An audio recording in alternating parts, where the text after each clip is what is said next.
Hello everyone, myself Amita Saraswat, lecturer Chemistry Department, MLV Government College, Bhilwara, Rajasthan.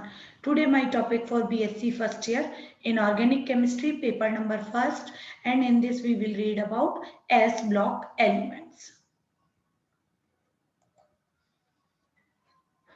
क्षार धातु और क्षारीय मृदा धातु तत्वों के सामान्य गुण हमने पिछले टॉपिक में पढ़ चुके थे।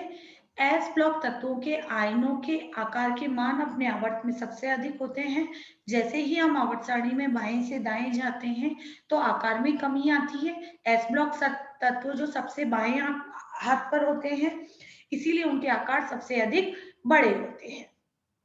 साथ ही इन आयनों पर आवेश की मात्रा भी बहुत कम होती है, अतः एस ब्लॉक के तत्व आसानी से संकुलों का निर्माण नहीं करते।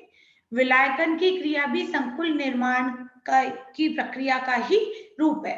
विलायकन की जो प्रक्रिया होती है उसमें धातु आयन अपने चारों ओर विलायक के अणुओं से घिरा रहता है। यहाँ पर क्या होता है कि धातु आयन व विलायक के अणुओं के बीच में उप सहसंयोजक बंध बनते हैं। इसी प्रकार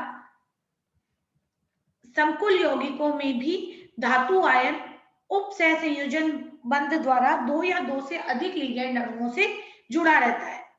कोई भी अणु जिसके पास में एक या एक से अधिक एकाकी इलेक्ट्रॉन युग्म होता है और जो एकाकी इलेक्ट्रॉन युग्म धातु आयन को देखकर उप सहसंयोजक बंध का निर्माण कर सकता है, वो लिगैंड कहलाता है। लिगैंड की परिभाषा ये होती है कि उसके पास में एक एकाकी इलेक्ट्रॉन युग्म होना चाहिए और वो उसे एक धातु आयन को देने में सक्षम होना चाहिए, वो लिगैंड होता है।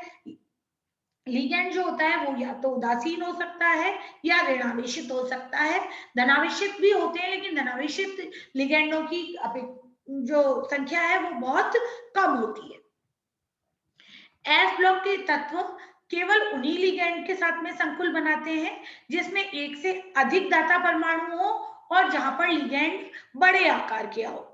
ऐसे संकुलों में धातु आयन चारों ओर से लिगैंड की एक वलय से घिर जाता है और जनरली जब वलय से घिरता है तो वो वलय को हम कीलेट रिंग कहते हैं। कीलेट वलय के निर्माण से धातु उस संकुल का जो स्थायित्व है वो बढ़ जाता है। ये हमने उपसहसंयोजक यौगिकों के बारे में जब पढ़ते हैं तब भी बताते हैं कि जब भी वो वलय का निर्माण होता है या कोई भी संकुल जो कीलेट बनाता है वो वहां पर उस कॉम्प्लेक्स की स्टेबिलिटी को बढ़ा देता है।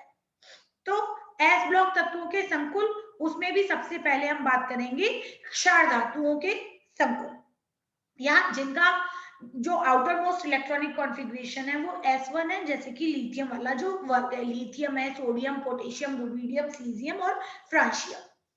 तो क्षार धातु अन्य सभी धातुओं की संकुल निर्माण की जो क्षमता होती है वो अलग होती है। इनकी जो एकमात्र स्थायी ऑक्सीकरण अवस्था होती है वो +1 होती है। ये एक्वा संकुलों का निर्माण करते हैं, जैसे कि लिथियम H2O4+। इस संकुल में क्या है, जो वाटर है उसके 4 अणु लिथियम आयन को चतुष्फल के रूप से घेरकर एक क्रिस्टलीय लवण का निर्माण करते हैं। इसी प्रकार से सोडियम और पोटेशियम में भी जल के इसी प्रकार से बंध बनते हैं, मतलब वहां पर भी 4 अणु जल के जुड़ते हैं और एक क्रिस्टलीय स्ट्रक्चर का चतुष्फल के रूप से घेर लेते हैं। लेकिन रुबीडियम और सीजियम के साथ में क्या होता है, वहां पर जो जल के अणु होते हैं उनकी संख्या 6 होती है। इसी प्रकार जो क्षार धातु है वो अमोनिया के अणुओं से जुड़कर एमीन कॉम्प्लेक्स का निर्माण करते हैं। लिथियम NH3 एक उदाहरण है इसी प्रकार का। क्षार धातु सल्फेट, पायरोक्सो सल्फेट और थायोसल्फेट के साथ में भी संकुल बनाते हैं, लेकिन ये संकुल ज्यादा स्थायी नहीं होते। कुछ कार्बनिक लिगेंड जैसे कि salicylaldehyde, methyl salicylate, beta diketone, orthonitrophenol, orthonitrocresol भी संकुल कारक है। इनके साथ में जो क्षार धातुएं हैं वो स्थायी संकुलों का निर्माण करती हैं, क्योंकि यहाँ पर देखिएगा एक साइक्लिक स्ट्रक्चर का निर्माण हो रहा है। जैसे पोटेशियम सैलिसिल एल्डिहाइड से जुड़ेगा, उसके साथ में वाटर के अणु, तो ये एक चतुष्फल के स्ट्रक्चर का निर्माण कर लेगा और फिर उस चतुष्फल के स्ट्रक्चर की जगह सैलिसिल एल्डिहाइड का दूसरा अणु आएगा और एक फिर तीसरा अणु, और इस प्रकार से एक सैलिसिल एल्डिहाइड का संकुल का निर्माण होता है। एसिटिल एसीटोन, इसका कीटो और इनोल रूप से लिथियम का अणु जुड़ के बीटा एसिटिल एसिटिनॉल संकुल का निर्माण करता है। क्षार धातुओं के जो संकुल हैं उनका सबसे जो महत्वपूर्ण होते हैं वो होते हैं पॉलीईथर क्रिप्टेट संकुल और नाइट्रोजन और ऑक्सीजन के बहुचक्रीय संकुल। जैसे कि हमने पिछली बार भी देखा था, पिछले टॉपिक में डाइबेंजो 18 क्राउन 6 में 2 बेंजीन वलय हैं और 18 परमाणु मिलकर एक क्राउन के समान वलय बनाते हैं। इस वलय में 6 परमाणु ऑक्सीजन के होते हैं। ये पोटेशियम के साथ में एक संकुल बना लेते हैं, डाइबेंजो 18 क्राउन 8 पोटेशियम संकुल। ये आप इस स्ट्रक्चर में देख सकते हैं। यहाँ पर 2 बेंजीन वलय हैं और यहाँ पर जो 18 ऑक्सीजन और इस 18 परमाणु मिलकर क्राउन का निर्माण कर रहे हैं। इस लिगेंड में संकुल में धातु आयन और पॉलीईथर के बीच में एक इलेक्ट्रोस्टैटिक बॉन्ड बनता है।